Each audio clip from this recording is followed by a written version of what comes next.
सामान्यांच्या न्याय हक्कासाठी पाहत रहा फक्त दखनी स्वराज्य। नमस्कार, आपण सर्वांचे या शिक्षक प्रशिक्षणामध्ये हार्दिक स्वागत। आजच्या या शिक्षक प्रशिक्षणाचा आपल्या शाळेमध्ये घेतल्या जाणाऱ्या प्रशिक्षणाचा आज 5वा दिवस आहे आणि आजचा आपला विषय आहे नॅशनल एज्युकेशन पॉलिसी 2020 बदलता अभ्यासक्रम आणि विद्यार्थ्याच्या जडणघडणीत शिक्षक व समाजाचे योगदान। आणि त्यासाठी आज आपल्याला मार्गदर्शिका म्हणून लाभलेल्या आहेत सौ अमृता भुमरे मॅडम। तर त्यांचे आजच्या शिक्षण प्रशिक्षणामध्ये हार्दिक स्वागत। तर त्यांच्या स्वागतासाठी मी आपल्या शाळेच्या मुख्याध्यापिका कोळगे मॅडम यांना आमंत्रित करते।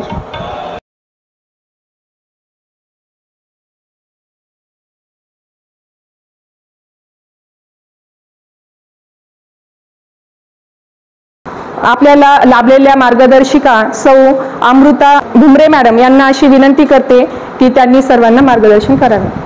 रिलॅक्स राहा, मी चर्चाच करणार आहे तुमच्यासोबत। आज एक सुदैव आहे कारण की आमच्या गव्हर्नमेंटला प्रशिक्षण दिलं जातं। प्रशिक्षण दिल्यानंतरही आम्हाला सगळं पुरवलं जातं, पूरक साहित्य असतं, संदर्भ असतं। पण सरांनी मला वाटतं पहिलं असेल असं खाजगी तुमची शाळा की ज्यांनी असं शिक्षकांना प्रशिक्षण देऊन पुढे नंतर मुलं घडवण्याचं कार्य केलेलं आहे। कदाचित मी पहिल्यांदाच ऐकलं असेल कारण खाजगी शाळेत कधी शिक्षकांना प्रशिक्षण दिलंच जात नाही। मग तुमचं कौतुक आहे सरांचं, विशेष म्हणजे या विचाराचं कौतुक आहे की ते इम्प्लिमेशनमध्ये आणताय आणि तुम्ही सगळेजण त्यांना सहकार्य करताय। मी पण तुमच्यातलीच आहे, फक्त थोडीशी एक ॲडव्हान्स आम्हाला थोडंसं समजलेलं तेच फक्त तुमच्यासोबत सांगणार आहे। आणखीन एक अभिनंदन की तुम्ही लीड या फाउंडेशन लीड जो अभ्यासक्रम करताय त्याच्यामध्ये राष्ट्रीय स्तरावर प्रथम पारितोषिक मिळालं, त्याबद्दलही तुमच्या सर्वांचे कौतुक आणि अभिनंदन।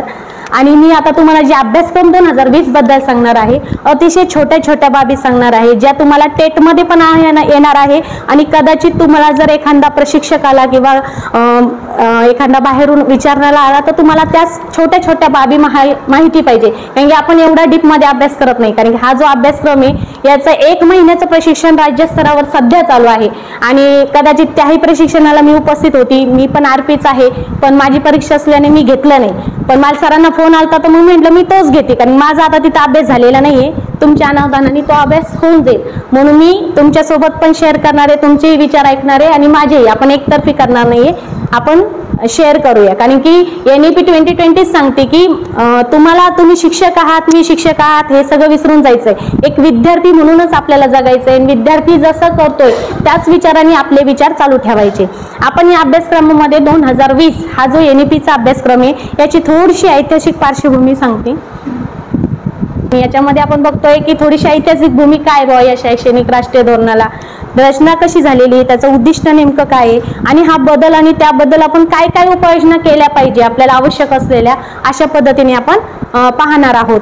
त्याच्यामध्ये जी आपली राष्ट्रीय शैक्षणिक धोरण आहे हे खरं म्हटलं तर ऐतिहासिक पार्श्वभूमीत जर जायचं म्हटलं तर 1948 साली थोडासा बदल पाहिजे, शिक्षणामध्ये बदल झाला पाहिजे। स्वातंत्र्यानंतर असा विचार झाला। खरं म्हटलं तर कोठारी आयोग 1952 मध्ये पण राधाकृष्णन आयोग आलता, पण त्याचा काही शक्यतो करून एवढं इम्प्लिमेशन झालं नाही जेवढं व्हायचं तेवढं। पण 64 मध्ये कोठारी आयोग आला, 64 ते 66 मध्ये। आणि खरी म्हटलं तर तिथून आपल्या एज्युकेशनला सुरुवात झाली। इंदिरा गांधी त्या काळामध्ये होत्या आणि 1968 मध्ये त्याची अंमलबजावणी झाली। आता पॉलिसी म्हटलं की कसं असतं, पॉलिसी नुसती सांगितलं असतं, ती कंपल्सरी असते असं नाही। मग ती पॉलिसी कंपल्सरी करणं हे त्यावेळेसच्या जे असेल त्यावेळेस सरकार त्यांच्यावर अवलंबून असतं। मग 1968 मध्ये त्याचा अंमलबजावणी झाली, त्यावेळेस इंदिरा गांधी आपल्या भारताच्या पंतप्रधान होत्या। त्याच्यामध्ये पण असं काहीच बदल नाही की तुम्ही 1968चा जर अभ्यास केलेला असेल तर त्याच्यातला 80% जशाच तसं राष्ट्रीय शैक्षणिक धोरण आतापर्यंत आहे। काही बदल नाही, थोडाफार बदल आहे, फक्त कपडे बदललेले, माणूस तोच आहे, फक्त कपडे बदललेले। तुम्ही जर 166 पानाचा हा अहवाल आहे आणि या अहवालाचं जर बारीक ह्याच्यात मी सगळंच इन्क्लूड केलेलं आहे, याच्यापेक्षा तुम्हाला नवीन काहीच सांगणार नाहीये। पण ह्याच्यात जो 166 पानाचा अहवाल सांगितलेला आहे की त्या 166 पानामध्ये मी क्रिटिसाइज पण करणार आहे। मला जे वाटलं पटलं नाही ते पण मी एकदम शेवटी तुम्हाला सांगणार आहे। तुम्हालाही काही पटणार नाही त्याच्यातल्या बाबी, त्याही तुम्ही सांगा कारण की कसं असतं आम्हाला समीक्षा करायची सवय लागलेली आहे म्हणून दोन्ही साईडनी मी बघणार आहे, दोन्ही साईडनी आपण तसं दोन्ही साईडनीही अभ्यास करूया। याच्यामध्ये आपण ऐतिहासिक पार्श्वभूमीमध्ये 264 ला झाला, तो 68 ला आला. त्यानंतर खूप वर्षानंतर म्हणजे 20 वर्षानंतर तब्बल राष्ट्रीय शैक्षणिक धोरण राजीव गांधीच्या काळामध्ये म्हणजे 1986 ला झालं आणि त्याचं इम्प्लिमेशन 1992 ला झालं, जे कृती आराखडा म्हणून आपण हे करतो, अंमलबजावणी झाली. पण त्या अंमलबजावणीमध्येही काही त्रुटी राहिल्या. मी तुम्हाला सांगितलं पॉलिसी ती सगळं आपण घेणार नाही, पण काही त्रुटी राहिल्या. म्हणून त्या त्रुटी त्यांनी काय केलं, 2009 ला ऍक्ट रेग्युलेटिंग ऍक्ट 2009 त्याच्यामध्ये सांगितलं होतं की 6 ते 14 वर्षाच्या मुलांना सक्तीचं आणि मोफत शिक्षण पाहिजे. पण पॉलिसी असल्यामुळे आपण काही सक्तीचं केलं नव्हतं. पण मग आता कायदा केला तो 2009 ला आणि 9 पासून मग मात्र आपण कायद्यानुसार चालायला लागलो. त्याच्यानंतर तब्बल जवळजवळ आता 2009 म्हणजे आता तसं 92 ते डायरेक्ट 2020 असं जर विचार केला, इतक्या दिवसानंतर मग आपलं हे 2005 ला सुद्धा एक आलतं की 2005 मध्ये काय झालं की एक घटना दुरुस्ती झाली, 86वी घटना दुरुस्ती झाली आणि त्या घटना दुरुस्तीनुसार आपल्याला सक्तीचं शिक्षण करण्यात आलं. 6 ते 14 वयात गळती न व्हावा, पटसंख्या राहावी, गुणवत्ता राहावी अशा पद्धतीने करणार. 2005 मध्ये आणखीन एक महत्वाचा बदल झाला, तो म्हणजे शालेय पोषण आहार मिड डे मिल जो आहे तो त्याच्यामध्ये इन्क्लूड झाला. आणि नंतर आता डायरेक्ट 2020 मध्ये 17 एप्रिल 2020 मध्ये ही समिती गठन झाली. या समितीबद्दल अगदी थोडक्यात मी तुम्हाला माहिती सांगते. याचे जे अध्यक्ष आहे तुम्हाला सगळ्यांना माहित असेल, त्यांचं नाव आहे DK कस्तुरीरंगन. हे DK कस्तुरीरंगन यांचं थोडंसं जसं तुम्ही माझा परिचय दिला तसा मी देते. एवढा मोठा व्यक्ती एवढं मोठा शैक्षणिक बदल घडवतोय, त्याच्या मागं काय पार्श्वभूमी, अचानकच त्याचं नाव ऐकू येतंय, अचानक नाही, हे खूप दिवसापासून चाललेलं आहे. जवळजवळ यांचं म्हणजे 1940 साली त्यांचा जन्म झालेला आहे आणि आतापर्यंत त्यांनी कार्य चालू ठेवलेले आपलं. आणि सगळ्यात महत्वाचं म्हणजे ह्यांनी 1994 ते 2003 अतिशय 9 वर्ष इस्रोचे अध्यक्ष म्हणून हे राहिलेले, ही सामान्य व्यक्ती नाहीये. त्याच्यानंतर त्यांनी पर्यावरणासंदर्भात महाराष्ट्रामध्ये एक समिती स्थापन केली होती, माधवराव गाडगीळ म्हणून, याचे सुद्धा ते अध्यक्ष होते आणि त्यांनी सुद्धा पर्यावरणाविषयी सुद्धा काम केलेलं आहे. एवढंच नाही तर ते JNU म्हणजे माझी मुलगी जिथं लागलेली आहे नवदाईला त्याचे काउन्सिलर म्हणून त्यांनी बरेच वर्ष काम केलं. त्यानंतर त्यांनी कर्नाटकला नॅशनल कमिशन म्हणून त्याचा अध्यक्ष सुद्धा भूषवलेले असे हे DK कस्तुरीरंगन. अतिशय सुंदर असं त्यांचं पूर्ण जर बघितलं तुम्ही शैक्षणिक पार्श्वभूमी तर खूपच नवीन बदल त्यांनी सुचवलेले आहे. आणि म्हणून एवढंच नाही तर त्यांना पद्मश्री, पद्मभूषण, पद्मविभूषण या 3ही पदव्या त्यांना बहाल केलेल्या आहे. असे हे कस्तुरीरंगन आपल्या या पूर्ण अभ्यासक्रमाचे अध्यक्ष आहे. हे काय मग उद्दिष्ट म्हणजे काय की का बदल करावा वाटला, मी तुम्हाला सांगितलं की 1968चं जे धोरण आहे, 1986 जे धोरण आहे आणि हे थोडं बदल आहे, फक्त नावामध्ये थोडा बदल झालेला आहे, नाहीतर ते आहे तेच आहे. उद्दिष्ट तो तुम्ही पाहिलंय, सर्वांना सहशिक्षण, तिथंही तेच होतं, सक्तीचं आणि मोफत शिक्षण. समानता, तिथंही मूल्य होतं समानता, सर्व धर्म सहिष्णुता तेच होतं. गुणवत्ता, तिथंही गुणवत्ता होती, पटनोंदणी होती, उपस्थिती होती, इथं फक्त गुणवत्ता घेतली. आणि परवडणारं शिक्षण आणि उत्तरदायित्व. उत्तरदायित्व हा एक मात्र महत्वाचा त्यांनी घेतलं की त्याची जबाबदारी कोणीतरी घ्यायला पाहिजे. जसं मी शिक्षक या नात्याने ती जबाबदारी घेणार आहे. आणि निपुण भारत अंतर्गत अभ्यासक्रमात जो सांगितलेला आहे तो आता आपल्यापासून सुरू झालाय बघा. तुम्ही आता निपुण भारत अंतर्गत 1ली 3री ते 5वीचे तुम्ही अध्ययन स्तर भरताय, ते तुमचं उत्तरदायित्व आहे. तुमचे शिक्षक म्हणून उत्तरदायित्व आहे, तुमचं पालक म्हणून उत्तरदायित्व आहे, विद्यार्थी म्हणून उत्तरदायित्व आहे. आता मला तुम्ही सांगा, समानता म्हणजे काय? मग समानता आणि समान काय फरक आहे बरं? आता क्रिकेटचा मॅच चालू आहे, माझी उंची कमी आहे, एखाद्याची उंची जास्त आहे, मला सेम ग्राउंड आहे, मला पण बघायला मिळत आहे, त्यालाही बघायला मिळत आहे, बरोबर आहे. पण काही वेळेस काय होतं की माझ्या उंचीनुसार मला मिळत नाही ना, मग मला काहीतरी स्टूल वगैरे पुरवणं आणि मग मला ते इक्वल आणणं, याला म्हणायचं समानता. आले का लक्षामध्ये? म्हणजे एखादा मुलगा कुठेतरी कमी असणार आहे, कुठेतरी जास्त असणार आहे, त्याची पार्श्वभूमी, कौटुंबिक परिस्थिती किंवा जात पात धर्म हे सगळं कुठं ना कुठेतरी कमी जास्त असणार आहे, त्यांना इक्वल लेवल आणायचं, मग त्याला शिक्षण द्यायचंय. म्हणजे तुमच्या वर्गात बसलेला विद्यार्थी हा कोणत्याही दृष्टीने कमी नसणार आहे. लक्षात आलंय का? त्याची मानसिकता वगैरे ते सोडून द्या, तुमचं आताच फक्त आपण बघतोय भौतिक किंवा सहजता, तर त्याला आली पाहिजे, मग ते आपण तिथं समानता बघतोय. आता एक सर्वांना सहज शिक्षण हे तर पहिल्यापासूनच आपण म्हणतोय, त्याच्यात काही बदल नाही, फक्त नाव शॉर्ट केलंय त्यांनी. त्यानंतर आपण पाहतोय गुणवत्ता. गुणवत्ता ही सगळ्यांना माहिती आहे. गुणवत्तेबद्दल सांगता एखादी व्याख्या तुम्हाला काही माहिती असेल तर? गुणवत्ता म्हणजे नेमकं काय? गुणवत्ता कशाला म्हणायची? मग मुलांनी पाढे म्हणणं म्हणजे गुणवत्ता आहे का? किंवा एखादं मग कविता भाषण करणं, हातवारे करून भाषण करून दाखवणं, किंवा पहिलीच्या अगोदरच त्याला अक्षर ओळख असणं म्हणजे गुणवत्ता आहे का? किंवा मी एखादा प्रश्न विचार धारधार त्यांनी उत्तर देणं ही गुणवत्ता आहे का? गुणवत्ता म्हणजे काय? सर्वांगीण विकास. हा सर्वांगीण विकास हे दृश्य स्वरूपात सांगा ना, मला एखादं उदाहरण सांगून सांगा की तुम्हाला काय वाटतं ही गुणवत्ता आहे आणि हे नुसतं शिक्षण आहे. गुणवत्ता आणि शिक्षण, आता जे NEP सांगताय ना, आपल्याला शिक्षण द्यायचं नाही, त्यांची गुणवत्ता वाढवायची. म्हणजे तो मुलगा पहिलीत असू, दुसरीत असू, तिसरीत असू, त्याच्या क्षमतेनुसार त्याला सगळं समजलं पाहिजे, त्याचं उपयोजन करता आलं पाहिजे, त्या ज्ञानाचा व्यवहारात वापर करता आला, ही म्हणजे गुणवत्ता. आले का लक्षात? तुम्हाला 1-2 येत आहे, मान्य आहे, तुमचा मुलगा सगळं 1-2 फास्ट म्हणतोय, 100 पर्यंत म्हणतोय, पण त्याला ते गोट्या मोजताना त्याला कळलंच नाही. माझ्या गोट्या खेळताना एक साधं व्यवहारातलं मी गोट्या खेळतोय, जिंकतीये, हारतीये, त्याच्यात त्याला जर त्या गोट्याचं उपयोजनच करता आलं नाही, मोजताच आले नाही अंक, तर ते गुणवत्ता नाहीये. ते नुसतं शिक्षण घेतलंय त्याने, पण त्याचा व्यावहारिक उपयोग त्यांनी काही केलेला नाहीये. तर आपल्याला हे करायचंय, नुसतं पुस्तकातलं त्याला पोपटपंची शिकवायचं नाही. पुस्तकात जे आहे का त्या ज्ञानाच्या संदर्भात त्याला व्यवहारापर्यंत न्यायचंय, त्याला ते वापर करायला लावायचा प्रत्यक्ष वर्गामध्ये.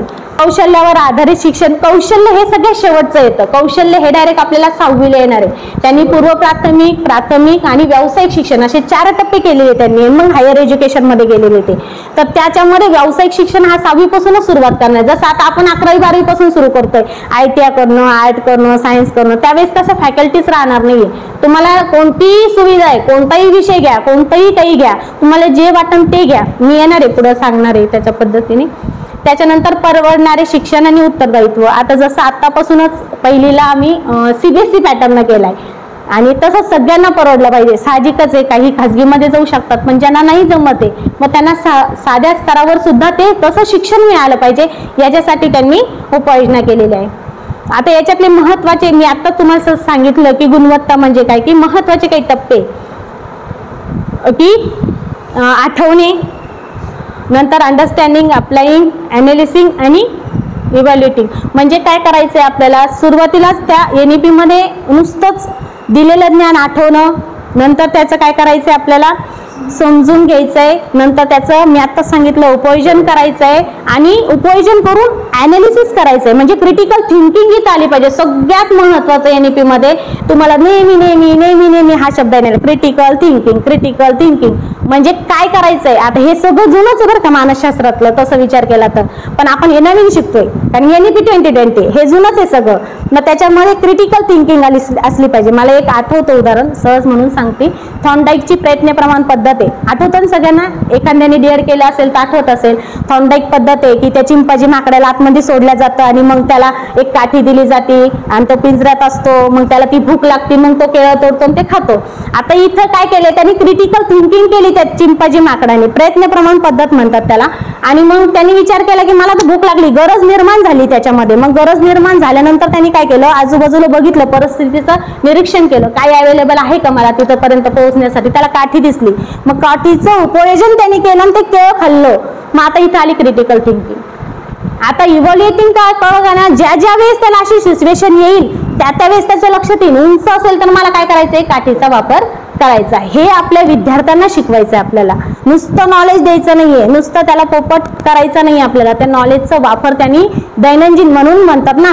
आता बघा एवढ्या मोठ्या बाहेरील कंपन्यात जातो आपण, जपान, चायनीज, अमेरिका, सगळ्याकडे CEO आपले भारतीय. भारतामध्येच इनोव्हेशन होत नाही. का होत नाही तर आपण त्याला एवढं महत्वच देत नाही. UPSC आणि MPSC अशा पद्धतीने आपण जातो, पण आज स्वतः तयार करा ना, काहीतरी रोबोट तयार करा. छोटं पॅटर्न जरी घेतलं तर तुम्ही करोडो रुपये करू शकता. त्याच्यासाठी आपल्याला विद्यार्थी तयार करायचा आहे. त्यानंतर आपण बघणारे अभ्यासक्रमाची रचना. हे सगळ्यात बदल झालेला आता नई ढाचा. पहिले आपलं होतं 10-2-3. पहिली अभ्यासक्रमाची रचना काय होती, 10-2-3. तिथं पूर्व प्राथमिक, प्राथमिक, माध्यमिक आणि उच्च माध्यमिक अशा पद्धतीने आपली रचना होती, 10-2 आणि 3. पण आता बदल केलाय त्यांनी. का बदल करण्याची गरज पडली बरं त्यांना? चांगला होता तो पण अभ्यासक्रम, 1ली ते 10वी, 12वी, नंतर डिग्री. काय गरज होती एवढं सगळं खालीवर करायची? विचारता आला असतो, प्रश्न तर उत्पन्न झाला असं ना तुम्हाला कोणाला तरी, का बरं एवढं केलं सगळं? काय गरज होती त्यांना करायची? पण हे काय बदलायची गरज होती? अभ्यासक्रमाचा आराखडा का बदलला त्यांनी, रचना का बदलली? लहान मुलांचा योग्य वयात त्याचा समावेश व्हावा. बरोबर आहे, अगदी बरोबर. कालावधीमध्ये तो मुलगा इकडे आणावा, 3 वर्षापासून राहील. बरोबर आहे. तिथं 6 वर्षापासून आपण विचार केलाय, बरोबर आहे. वयाच्या 6व्या वर्षापासून आपण विचार केला. आता NEP मध्ये काय करतोय आपण? वयाच्या play group, nursery, junior KG, काय सिनियर KG असेल ते, पण त्याला पूर्व प्राथमिक शिक्षण असं म्हणायचंय. का म्हणायचंय? त्या मुलं का आपल्याला लागताय? कारण पहिलीला आल्यानंतर त्यांना मग आई पासून सुरुवात करा, अंकज्ञान सुरू करा, मग त्यांचं तेवढ्या क्षमता प्राप्त होत नाही त्यांना.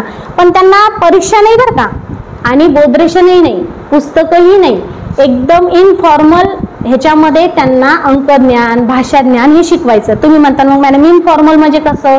तर एक निपुण भारतचे आमचे व्हिडिओ असतात बघा, आणि युट्यूबवर तेही तुम्हाला वापरायला मिळतात. असं काही नाही की आम्हीच फक्त वापरू शकतात, की ते निपुण भारतचा जो व्हिडिओ आहे त्याच्यात प्रत्येक दिवसाला आम्हाला एक ऍक्टिव्हिटी पाठवली जाते. एक वाचन, एक कोपरा असतो विद्यार्थ्याचा, आणि त्या कोपऱ्यामध्ये त्यांनी, आईनी, शिक्षकांनी घरून ऍक्टिव्हिटी, काही आई सांगते काही शिक्षक सांगतात की लाल रंगाच्या वस्तू गोळा करून आण बाळा. आता बघा इथं तुम्ही म्हणता मॅडम त्याला शिकवलंय का तुम्ही, का खेळायला लावलंय? दोन्ही पण झालंय. आनंददायी शिक्षण पद्धतीचा आपण वापर करतोय. लाल सगळ्या वस्तू, टमाटर असेल, केचप असेल, काय त्याच्या मनात त्याच्यात असेल तर ते सगळ्या लाल वस्तू एका ठिकाणी.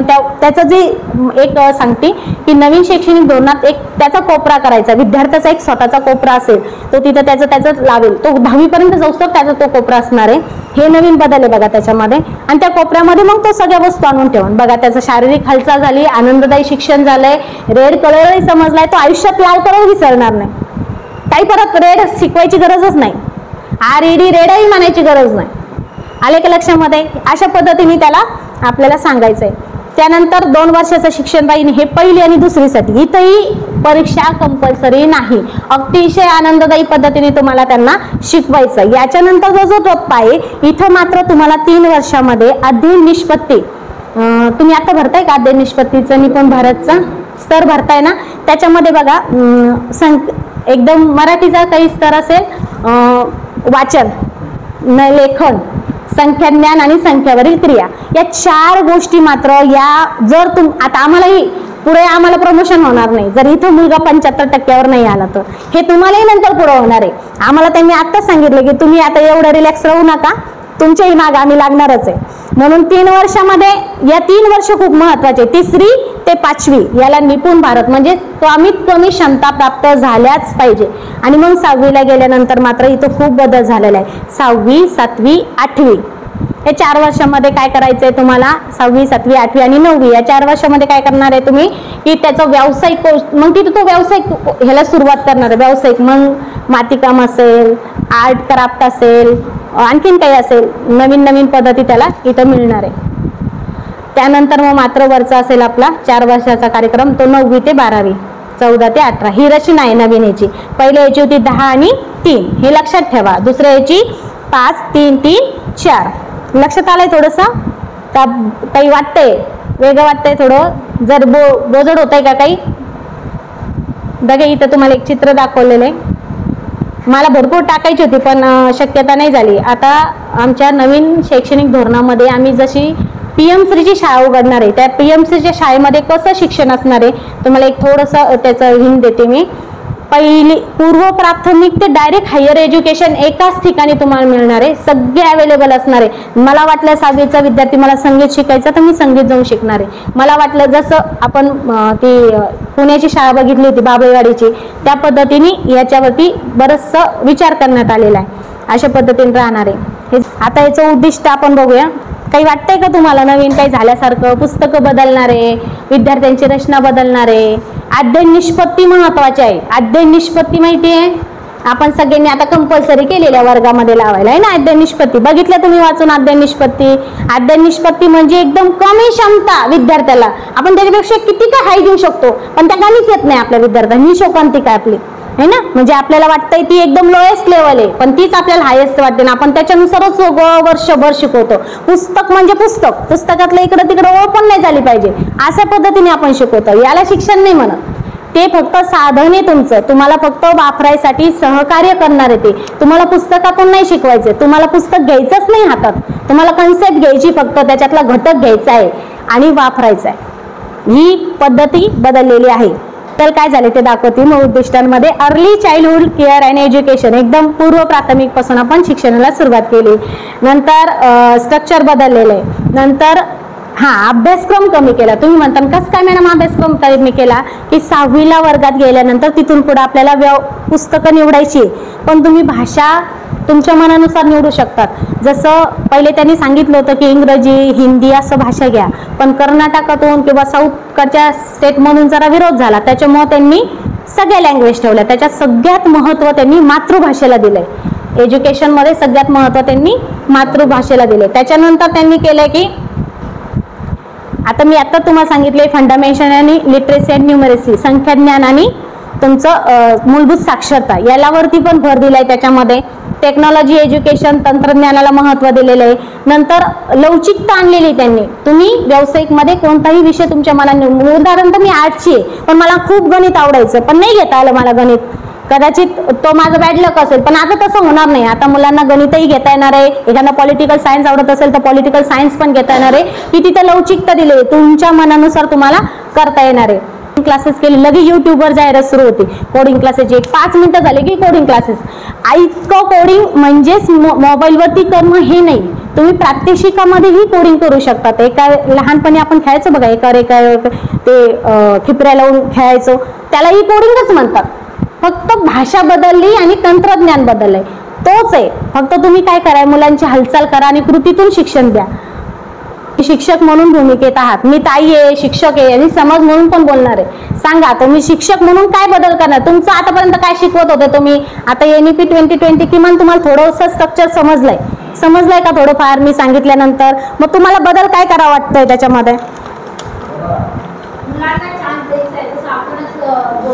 आता तसंच होतंय. मीच बोलते एकटी आहे ना, तुम्हाला चान्सच देत नाहीये तुम्ही घेतच नाही चान्स. मग त्यांना ते एन्व्हायरमेंट क्रिएट झालं पाहिजे. शिक्षकांनी त्यांना संधी द्यायची, त्यांच्यात करून द्यायची, चर्चा झाली पाहिजे, चर्चा करायला लावायची. त्यांना चुकत असेल तर तिथं फक्त मार्गदर्शन करा, बाकी त्यांना मनाने जास्तीत जास्त इन्व्हॉल्व कसा होईल बघा बरं. आता असंच तुम्ही जर वर्गात केलं तर काय समस्या निर्माण होणार आहे, हे जसं सांगताय की मी त्या मुलांना अभ्यास करायला सांगितलं, चर्चा करतील आणि मग मला सांगतील, मी किंवा लक्ष देईल. आता याच्यात काहीतरी प्रॉब्लेम नाही होणार आहे ना आपल्याला. आता नवीन पद्धत आहे, काय प्रॉब्लेम होतील बरं आपल्याला, तुम्हाला काय होणार आहे प्रॉब्लेम. बर, बाकीचे करणार नाही. मग त्याच्यासाठी काय उपाययोजना करायची आपल्याला.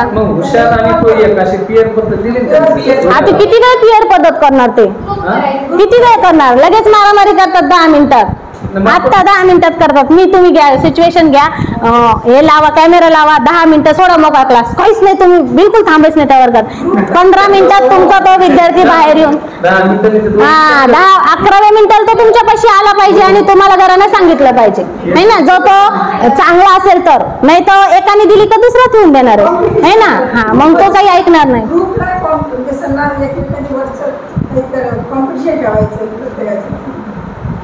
आणखीन नुसतं कॉम्पिटिशन करतील का मुलं, मुलीलाही पुढे जातील मग कॉम्पिटिशन मध्ये, मुलं मागे राहतील. म्हणजे त्या ग्रुपमध्ये मुलं पण असणार आहे, मुली पण असणार. मग तुमचा ग्रुप एकच राहणार आहे का तुम्ही बदलणार आहे. बदलायचे किती वेळ लागणार आहे बदलायला ग्रुप. शैक्षणिक वर्ष संपून जाईल, ग्रुप तयार करायला 10 मिनिटं लागतात. चांगल्या मुलाकडून मुलं शिकतच नाही.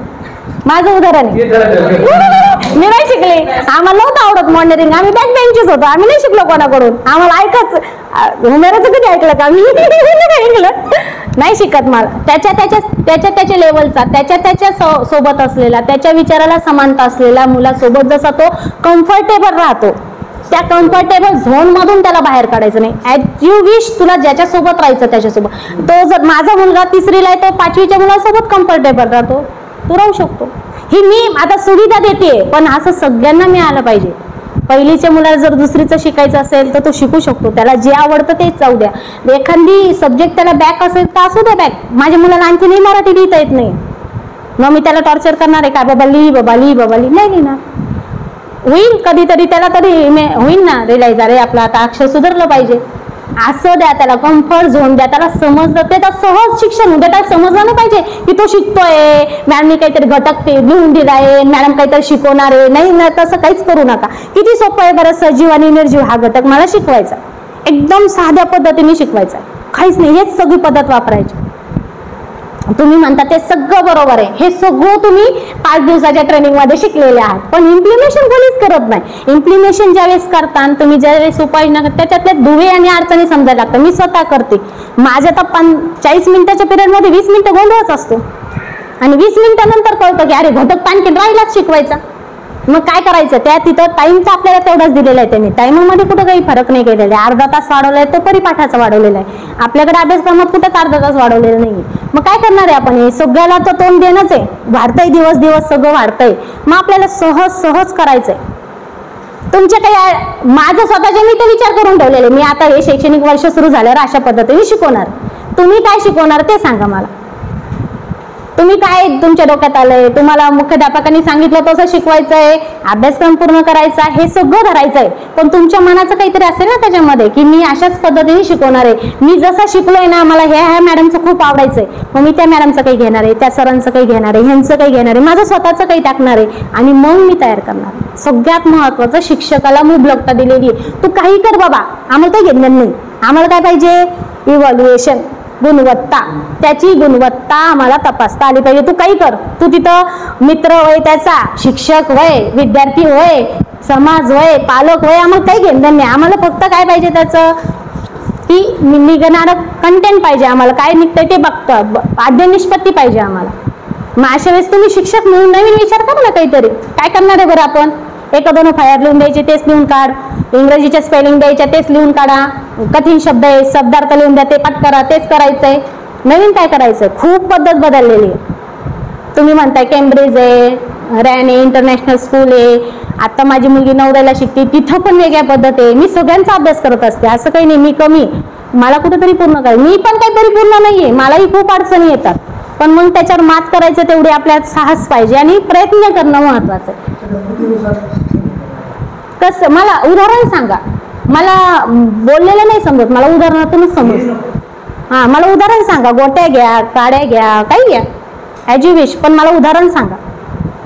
मला नुसतं व्याख्या नाही माहिती, मी व्याख्या आजपर्यंत पाठ केली नाही, पण त्याच्यात काय दिलं ना ते मला महत्वाचं आहे.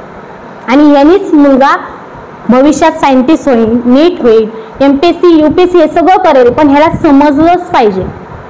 आणि त्याला समजलं का नाही याचं इव्हॅल्युएशन आपण एका चाचणीने करतो. हा, तुला 20 पैकी 20 पडले, 18 पैकी 18 पडले, आणि जो बॅक बेंचर असतो तो पुढे निघून जातो स्पर्धा परीक्षेत. मग असं का होतं, कारण तो त्याच्या विचारानुसार अभ्यास करत असतो ना, तो कोणाला काही मानित नसतो, हा शिक्षक आहे, तो विद्यार्थी आहे, शिक्षकांनी सांगितलं म्हणून करणार आहे, नाही, तो त्याच्याच पद्धतीने काहीतरी त्याच्या पद्धतीने करत असतो, पण तो सक्सेस होतो.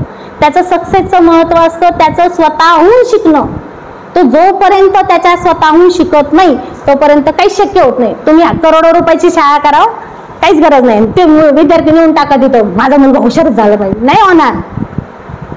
गरीबाची मुलं PSI आणि ISI होतात, गरीबाची, त्यांना काय मिळतं, काहीच फाउंडेशन नसतं, त्यांना काहीच बॅकग्राऊंड नसते, त्याच्या मनात असतं मात्र ते मला हे करायचंय. मग तुम्हाला काय करायचं, त्या कम्फर्ट झोन मध्ये आणा त्याला शिक्षणाच्या वातावरणात तयार करा.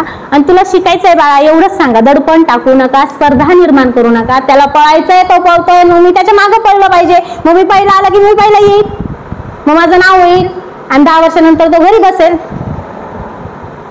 तुम्हाला असंच तयार करायचंय, हे नाहीये, हे तात्पुरतं आहे. तुमचं भविष्याचा विचार करून तुम्ही तयार करा. तुम्हाला बघा, एकदम साधा मेकॅनिक सुद्धा शिक्षकांपेक्षा पगार जास्त कमवतो. का कमवतो, कारण त्याची ती आवड असते लहानपणापासून, पंक्चर काढणं, ते टायर काढणं, त्याची खटाटोपी करणं, त्याच्यात बारीक बारीक काय नट आहे ते सगळं माहित असतं त्याला. हे शिक्षण द्यायचंय आपल्याला, हे नाही द्यायचंय, पुस्तकी किड्याचं नाही द्यायचंय. भारत तर खूप पुढे गेलेला आहे. सगळी आपण म्हणतो आता अर्थव्यवस्था आपल्या 5व्या नंबरला चालेल, हे बाकीचं जे सोडून आपलं काय चालू व्यवस्थेत ते बघा. आपली शिक्षण व्यवस्था आहे, शिक्षण व्यवस्थेत काय चांगले सगळे बदल आहे. आता तुम्ही सांगते मी 10 वर्षानंतर परत सगळं बदलणार. हे सगळे प्रयोग चालू आहे. मी तर जशी लागली 2010 पासून तसे प्रयोग बघते, आणि त्या प्रयोगात नुसती टेस्टला चाललो आम्ही. आणि काही असं वाटत नाही की काही बाहेर निघतंय म्हणून, पण आपल्या पद्धतीने तयार करा.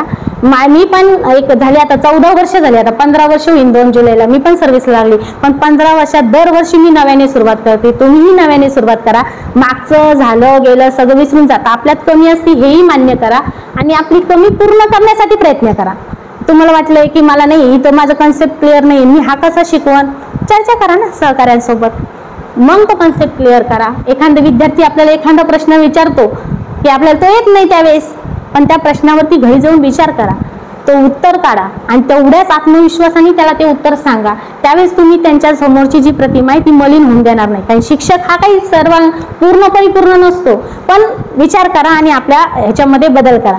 त्यानंतर आपला जो हायर एज्युकेशनचं करणार आहे ग्रॅज्युएशन, ते 3 ते 4 वर्षाचं असणार आहे. एक पहिल्या वर्षात आपण जर एकच वर्ष केलं 12वी नंतर तर फक्त आपल्याला सर्टिफिकेट मिळणार आहे. दुसऱ्या वर्षी पूर्ण केलं तर डिप्लोमा मिळणार आहे. तिसऱ्या वर्षी पूर्ण केलं तर डिग्री मिळणार आहे. आणि जर आपल्याला असं वाटलं डिग्री नंतर आपल्याला जॉब मिळू शकतो, पण असं वाटलं नाही मला आणखीन 1 वर्ष शिकायचंय, तर मग आपण रिसर्च करू शकतो. येत्या एक लक्षामध्ये हे 4 वर्षाचं आपलं उच्च प्राथमिक, म्हणजे तुम्ही म्हणता मग MA का 1च वर्षात झालं का? हो, MA 1 वर्षात झालं. येत्या एक लक्षात पहिल्यासारखाच फॉर्म्युला आहे, थोडासा फरक आहे, काही बदल नाही. डोक्यावर ओझं घेऊ नका, एकदम रिलॅक्स राहा आणि तुमच्या मनातलं करा. म्हणजे 80% त्यांचं करा, पण 20% तरी तुमचं वापरा, तर तुमच्यात बदल होणार आहे, शिक्षण पद्धतीत बदल होणार आहे. कारण आपण सांगितलेलं तसंच तुम्हाला तो झिरपणारा सिद्धांत माहिती का? पाऊस डोंगरावर पडतो, सगळा घसरून निघून जातो, खाली काहीच राहत नाही ना. डोंगराच्या पायथ्याशी विहिरी कोरड्या असतात. तसं नाही व्हायला पाहिजे तुमचं. मी एवढं सगळं सांगून झालंय, त्यांचं सगळं कोरडं नाही व्हायला पाहिजे. मी काय सांगितलं मेन मुद्दा नका विसरून जाऊ. सहज, इनफॉर्मल, आनंददायी. मला दिसतच नाहीये तुम्ही, मी एकदम कम्फर्ट आहे, पण तुम्हीच नाही कम्फर्ट दिसत आहे मला. तुम्हाला ते करणारच नाहीये, ते डिस्टर्बच करणार आहे क्लास, त्यांना सवय लागणार आहे. 1-7 दिवस तसंच होऊन द्यायचं. तुम्ही सवय करून घ्या मात्र त्या गोंधळाची सगळ्यात. म्हणजे माझ्या वर्गात गेल्यानंतर माझा आवाज कमी असतो, माझ्या मुलांचा आवाज जास्त असतो. मॅडम आज हे शिकायचंय, मॅडम ते शिकायचं, त्या कोपऱ्याला वेगळाच गट असतो, ह्या कोपऱ्याला वेगळाच गट असतो सगळे. हा, 7 दिवस होऊ द्या तुम्ही. 7 दिवस तुमचं ज्यावेळेस रुटीन बसेल ना, 8व्या दिवशी त्यांना समजेल की आपला वेळ वाया चाललेला आहे, आपण काहीतरी केलं पाहिजे. मग आपाप त्या गटामध्ये ते इन्क्लूड होतात. काहीच नाही सांगायचं त्यांना, सांगायचंच नाही काही करायचं म्हणून, काहीच गरज नाही. त्यांचीच काउन्सिलिंग ते स्वतःच. मी काय म्हणते, स्वतःहून शिकलं पाहिजे त्यांनी. करू दे ना, हिंदू त्यांना 8 दिवस वाया जातील ना त्याच्या आयुष्यातले, पण 8 वर्ष वाचवते. आमचे पॅरेंट्स जे असतात ना, 2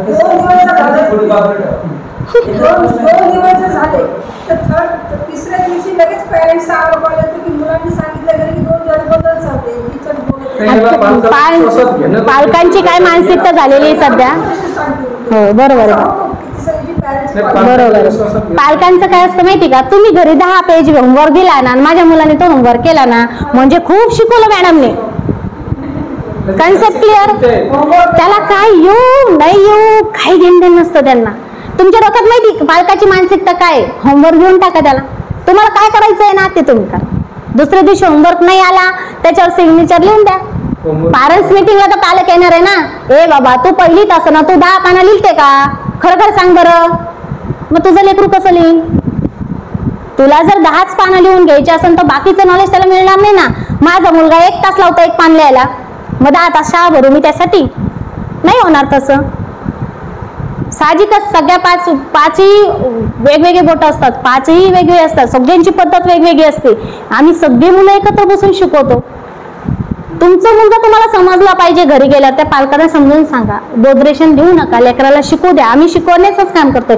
तुम्हाला 1 वर्षानंतर 6 महिन्यानंतर बदल जाणवल, लगेच इन्स्टंटली बदल जाणवणार नाही. तर त्याच्यासाठी आता सध्या माझी मुलगी 7वीला आहे बरं का, आणि मी तिला म्हणलं अगं दिदा तुला हे नीट पण दिलंय, जीईची तयारी फाउंडेशन कोर्सेस सध्यापासून त्यांचे JNU मध्ये घेतात. म्हणलं हे तुला इतकं कसं का होईल? तर ती म्हणते मम्मी आम्हाला तसं बोधरेशन नाहीये, तुम्हाला करायचंय ना मग तुम्ही करा.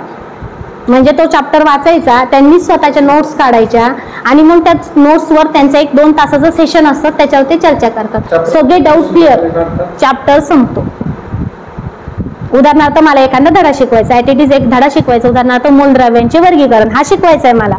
आता मी उद्या तुम्हाला तो धडा शिकवायच्या अगोदरच विद्यार्थ्यांना सांगणार आहे, बाळांनो तो धडा वाचा आणि तुम्हाला त्याच्यात काय काय प्रश्न पडले ना ते प्रश्न सगळे लिहून आणा.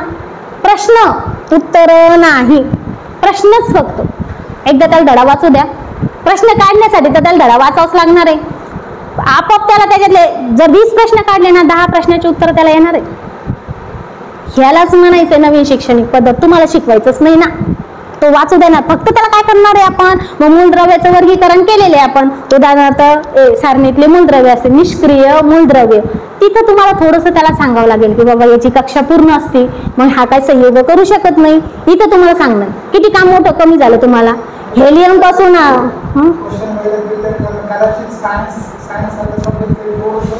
नाही हार्ड नाही जात. माझी तिसरीची मुलं करतात, माझी तिसरीची मुली करतात. एक धडा आहे माझ्याकडं, गाडगे महाराजांचा धडा आहे. मी सहज आता आमचं तर मी तर तेच पद्धतीने शिकवते. मी सहज दिलं, एका मुलाने 350 प्रश्न तयार केले गाडगे महाराजांच्या धड्यावर. मी पण विचार नाही करू शकत एवढे प्रश्न केले तर कसे केले असतील. मी चाक झाले ना, मी पण ते प्रश्न वाचले. त्यांनी वाक्य लिहिलं, सर्वनाम कोणतं, क्रियापद कोणतं, पूर्णविराम कोणता दिलेला आहे, म्हणजे इतकं बारीक बारीक त्यांनी प्रश्न विचारले. आणि मग साहजिकच आपल्याला प्रबोधन म्हणून त्याला बक्षीस देणे करतात मुलं, करणारे करतात. आणि जे न करणारे असतात ते त्यांच्यापेक्षा बी जास्त जिद्दीने करतात आणि स्पर्धा निर्माण ते एफर्ट नाही घालायचं त्यांना. आपल्याला एफर्ट त्यांना घालायचंच नाही, आपल्याला ह्यांना शिकवायचंच आहे. जे हुशार मुलं त्यांना पुढे न्यायचं, ते आपोआप त्यांना बघून त्यांना त्यांच्या मागे पळणारच आहे. ते मॅरेथॉन मध्ये कोणी मागं राहतं का, नाही बाबा मी चाललो मागं बघून, असं होतं का कधी. मागचा बी पळतोच ना, हा त्याच्या गतीनं पळतो पण पळतो तो. एवढं काही टेन्शन घ्यायचं नसतंय त्यांना. ते पुढच्या मुलाला पण आपण शिकवणार नाही, मागच्याला पण शिकवणार नाही. आपण फक्त पुश करणार, त्यांना ढकलायचं काम करायचं आपल्याला. तुम्हाला असं वाटत असेल मी लय मोठं फायर लिहून दिलं, लय मोठ्या नोट्स लिहून दिल्या, मुलांनी सगळे करून आणले. पण तुम्ही एकच गणित शिकवा एकाच पिरियडला, त्याच्यावर 100 गणित जर त्यांनी करून आणले ना, हे झालं तुमचं साध्य. ह्याला म्हणतात शिक्षण पद्धती. त्याच्या मनाने केलं पाहिजे त्यांनी. तुम्ही बोधरेशन टाकू नका. मी तर म्हणत असते 5 करा, 10 करा, 15 करा, 20 करा, किती करा. कच्चा माहिती त्याला, ते करणारच नाही. त्याची मेटल 5 तर करू का. तुम्ही त्याला सगळ्या मुलांना तुम्ही बघा, आणखीन एक चूक होती, सगळ्या मुलांना सारखा अभ्यास देतात का नाही. सगळ्यांना शेवटचा जो पिरियड असेल त्याच्या पिरियडला किंवा तुमचा पिरियड संपत आला की सगळ्यांना सरसगट अभ्यास देतात. मग तुम्ही कच्च्या मुलांना वेगळा अभ्यास का नाही देत. तुम्हाला माहिती आहे हा करूच शकत नाही तो अभ्यास, मग का त्याच्यावर बोधरेशन टाकताय. त्याची लेवल कोणती तुम्हाला माहिती आहे, त्याच्या लेवलनुसार अभ्यास द्या त्याला. त्याची आई जर आली त्याला त्या सांगायचं, ए बाबा हे घे पुस्तक, तुझा मुलगा कुठे आहे पाय वाच, आणि मग कळण तुला. तुम्ही जोपर्यंत त्यांच्या आई वडिलांना हे घेत नाही, त्याची लेवल त्याला समजून सांगत नाही, तोपर्यंत आपण काहीच करू शकत नाही. माझा काहीच न येणारा मुलगा स्वतः, म्हणजे असं मी असं नाही सांगत की आमचे सगळे शिक्षक जिल्हा परिषदचे, न येणारा मुलगा एक 3रीच्या वर्षात हे सगळे आम्ही हे केलं. अनिकेत गिरे म्हणून आणखी नाही माझ्याकडे सेव आहे, आणखी नाही मी त्याला टीच करते सुट्ट्यांमध्ये. तो आता गणित काहीच येत नव्हता, 1 2 नाही, आई नाही, काही नाही. तो भागाकार करतो, गुणाकार करतो, इंग्लिशही वाचतो आणि वाक्य श्रुतलेखनही करतो. पण स्कॉलरशिप सारखा तयार नाही, एकदम कच्चा होता. म्हणजे माझ्या सगळ्यात एकच आठवतं नाव तेवढं, माझ्या पूर्ण वर्गात बसले की अनिकेत. मग मी त्याला कसं शिकवलं, तर याच पद्धतीने शिकवलं, रिलॅक्सली.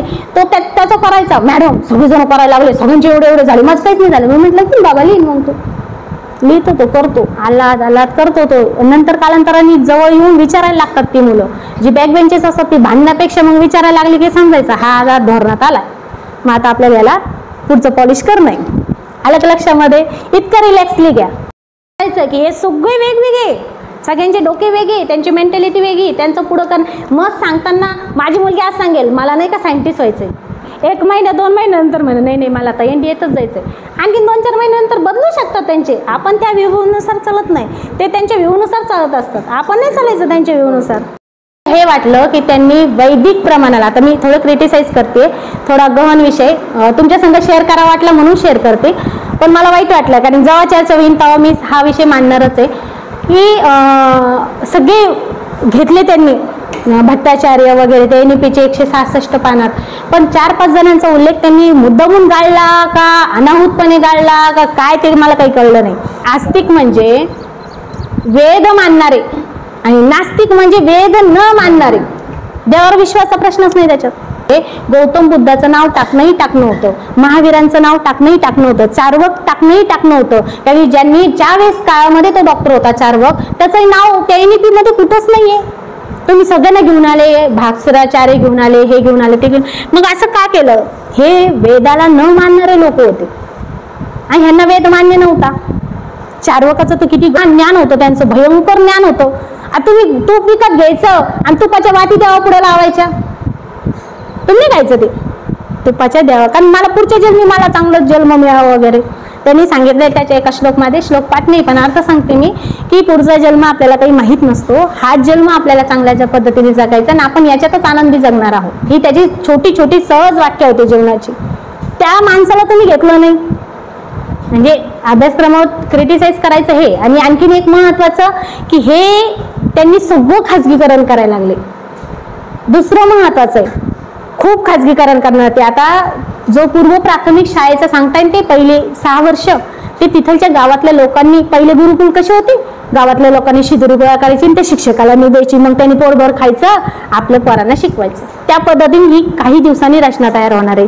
म्हणजे तुमचं खाजगीकरण झालं म्हणजे पुन्हा सार्वत्रिकरण आणि समानता येईल का? म्हणजे इकडं सांगताय समानता करणं आणि इकडं सांगताय खाजगीकरण करणं, हे दोन वेगवेगळे टोक आहे. आणखीन सांगा बरं ह्याच्यात काय तुम्हाला काय वाईट वाटलं? म्हणजे वाईट वाटण्यापेक्षाही थोडीशी चूक वाटली. तुम्ही म्हणता मातृभाषेतून शिक्षण, तुमच्यासाठी खास मुद्दा आहे बरं का. म्हणजे माझं नाही की मी मातृभाषेच्या विरोधात आहे, मातृभाषेतूनही शिक्षण हवं, पण त्यासोबत इंग्रजीही कंपल्सरी हवं. तुम्ही जर आता पाहिलं असेल, अमेरिका असेल, जपान असेल, जर्मनी असेल, अशा ठिकाणी आपले भारतीय लोक पुढे काय की नाही ना, मोठी तोडकी तर इंग्रजी येतील त्यांना, जरासं ते परिचित आहे त्या इंग्रजीशी. पण चायनीज लोकांना नोकरीच मिळत नाही, कारण त्यांना तिथं सक्ती केलेली मातृभाषेतून शिक्षण. मग त्यांना जागतिक लेवलची द्वारं खुलं होत नाही. इथं मात्र तुम्ही तुमच्या पालकांशी संवाद साधू शकता की तुम्हाला तीही लँग्वेज तेवढीच महत्वाची आहे. जर तुम्हाला जागतिकीकरणामध्ये शिरायचं असेल तर, महाराष्ट्रात राहायचं असेल तर काही हरकत नाही मातृभाषेतून शिक्षण घ्यायला, पण विचार मोठा केला पाहिजे. त्यावेळेस आपण महाराष्ट्रात राहू, महाराष्ट्राचा विचार केला तर आपण खेड्यातच राहू. विचाराची जरा रुंदी वाढवायला पाहिजे. आणखीन काही एक मूल्यमापनाची थोडीशी पद्धत बदललेली आहे की समग्र प्रगती पुस्तक आलेलं आहे याच्यामध्ये. आता इकडं आपल्याकडं नाही झालं, पण मुंबईसारख्या ठिकाणी 1-2 वर्षापूर्वी सुरू झालं. या आपल्याकडे अंगणवाडीच्या मॅडमही एवढं लक्ष देत नाही, पण त्यांची समग्र पुस्तक बघितलं मी. एका महिन्याला अहवाल बरं का, एका महिन्याचं एक प्रगती पुस्तक, दुसऱ्या महिन्याचं दुसरं प्रगती पुस्तक, तिसऱ्या महिन्याचं तिसरं प्रगती पुस्तक आणि समग्र एक प्रगती पुस्तक. त्याच्यामध्ये विद्यार्थ्यांनी स्वतःचं मूल्यमापन केलं. तुम्ही म्हणता हो मॅडम तो इतका लहान आहे, तो काय मूल्यमापन करणार आहे? तुमचं असं असेल ना, मूल्यमापनाची पद्धत खूप वेगळी आहे तिथं. नंतर त्याच्या सहकार्याकडून मूल्यमापन आहे आणि नंतर त्याच्या शिक्षिकेकडून मूल्यमापन आहे, पालकाकडून मूल्यमापन आहे. 4 पद्धतीने त्याचं मूल्यमापन होणार आहे. साहजिकच त्याला बोलता येत नाही, पण बोलताना ज्याला जे वाटतंय त्याचं मूल्यमापन शिक्षकाने लिहायचं आहे, तिथं नोंद करायची. अशी नोंद करत करत करत मग त्याचं कम्प्लिशन करायचं.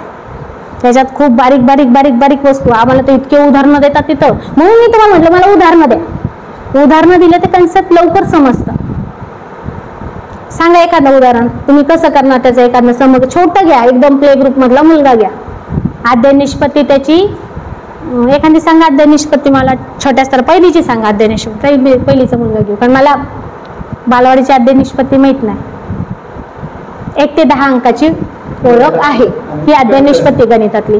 मग आता या अध्ययन निष्पत्तीवर आधारित एखादं सांगा बरं तुम्ही कसं करणार आहे, कशा पद्धतीने त्याला सांगणार आहे, त्याचं मूल्यमापन कसं करून ठेवणार तुम्ही तिथं. विद्यार्थ्याचं बी सांगा, पालकाचंही सांगा. तुम्ही विद्यार्थी म्हणून पण विचार करा आणि पालक म्हणून पण सांगा. फक्त एक पॉईंट सांगा.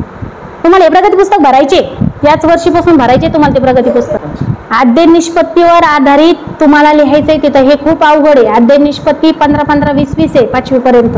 सगळ्या त्या तोंड पाठ पाहिजे. आता उगी मी पण पॅटला जाते म्हणून मला अध्ययन निष्पत्ती माहिती नाही, तर मी तुमच्यासारखेच आहे, म्हणजे तुमच्या लेवलला आहे. असं काही टेन्शन घेऊ नका. पण ते अध्ययन निष्पत्तीनुसारच काम करावं लागतं. इथून पुढे तुम्हाला अध्ययन निष्पत्ती बघायची आणि त्याच्यानुसार काम करायचं. मग 1 ते 10 पर्यंत सांगा.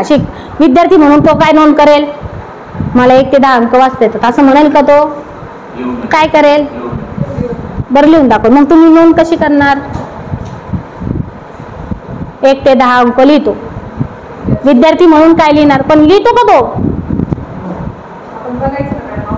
लिहू दे ना. तो लिहिलं, विद्यार्थ्यांनी लिहिलं 1 ते 10 अंक लिहितो. नंतर त्याच्या सहकारी काय म्हणतोय, मॅडम त्याला 8चा अंक जमत नाही. लिहिलं त्या विद्यार्थ्याने, तो पहिलीच आहे ना, तो तसंच लिहिणार आहे.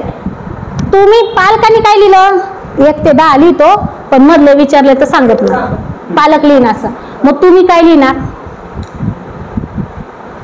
आता तुम्हाला मूल्यमापन करायचं ना त्याचं, तुम्ही काय लिहिणार तिथं? बघा प्रत्येकाने वेगवेगळं लिहिलेलं आहे. आता तुमच्या पद्धतीने तुम्हाला तिथं लिहायचं आहे शिक्षक म्हणून, तुम्ही काय लिहिणार तिथं? आता अवघड आहे सगळं, बदलच बदल आहे, डेंजर बदल आहे.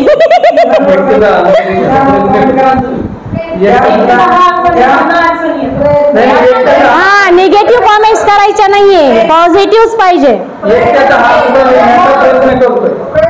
प्रयत्न करतोय, लय जुनं झालं आता, काहीच नाही पाहिजे. नवीन सांगा, तुमच्या डोक्यात येऊ द्या ना काहीतरी पेरा उगत बरोबर सांगा ना, चुकू द्या, 2 जागा सांगा मला, एखादा तर बरोबर येईल त्याच्यातून. नाही, तो ओळखतही नसणार आहे, वाचतही नसणार आहे, काहीच करत नसणार आहे, तुम्हाला माहिती, पण तुम्हाला लिहायचं तर आहे त्याच्यात. एकदम साध्या सोजवळ भाषेत लिहायचं, त्याच्या आई वडिलांना वाईट वाटलं नाही पाहिजे आणि उद्या अधिकारी आला म्हणजे आपल्याला चपल नाही पाहिजे, असं पद्धतीने लिहायचं. ही साधी झाली एकदम, आपले ओळखतो लिहायचंय. आद्य निष्पत्तीला धरून चला, लिहितो, ही आद्य निष्पत्ती वेगळी आहे. हे तर सांगितलं ना त्यांनी, प्रयत्न करतो म्हणून. हा, हे असू शकतो, हे व्यवहारिक झालं. वस्तू मोजतो, मग त्याच्या आईला क्रमाने चाललं ना बाई, तो वस्तू मोजतो ना, मधली काय विचारायची गरज आहे तुला? क्रमाने वस्तू मोजतो, येऊ द्या किती गजन, दिलेल्या क्रमाने वस्तू मोजतो.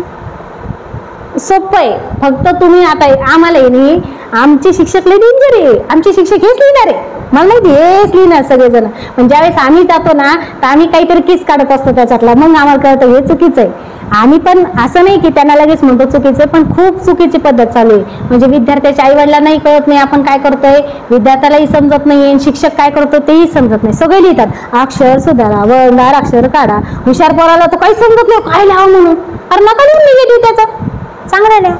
संगीताचा क्लास लावा, पोहण्याचा क्लास लावा, कबड्डीत आवड आहे, कॉर्नरचा सराव करा, लहान वेगळं काहीतरी वेगळं विचार करा. मूल्यमापनाचे रजिस्टर आणायचे, त्याच्यात दिलेल्या नोंदी बघायच्या, नाही तर मागच्या वर्षीचं रजिस्टर घ्यायचं, त्याच्यातून नोंदी खार खार खार खार लिहून काढायचं, मोकळं फेकलं रजिस्टर. वर्षभर तुमच्यासोबत हाजरीसोबत ते रजिस्टर पाहिजे, वर्षभर पाहिजे. काय केलं त्यांनी वर्गामध्ये, लिहून काढा पटकन. एका दिवसात एका मुलाची नोंद केली, संपला विषय. तुम्हाला एक तरी विद्यार्थी नवीन जाणवणार आहे एका दिवसात, एका आठवड्यात जाणवून काही गरज नाही. नंतर भापट पसर करायची मूल्यमापनाचे रजिस्टरची, सतत कंटिन्यू सोबत पाहिजे मूल्यमापनात. नाही ना, तुमची एक छोटीशी डायरी, कागद, पान काहीतरी द्या नाव. मी तर असलं पान ठेवत असते, अख्खं येणे ती बसली मी 166 पानाचं. ही माझी पद्धत आहे. तुमची पद्धत कोणती आहे? तुमच्या पद्धतीने करा. मी लिहित असते कुठेतरी एका बाजूला लिहून ठेवते, हाजरीत लिहिते मी कधी कधी, त्याच नाहीत लिहिते खाली, नंतर मूल्यमापनात नोंद घेते. पण ॲक्युरेट नोंद करा, म्हणजे उद्या पालकांनाही तोंड देताना आपल्याला, आज तुम्ही जे म्हणताना पालक आले मग मला बोलावं लागतं, नाही बोलता येणार.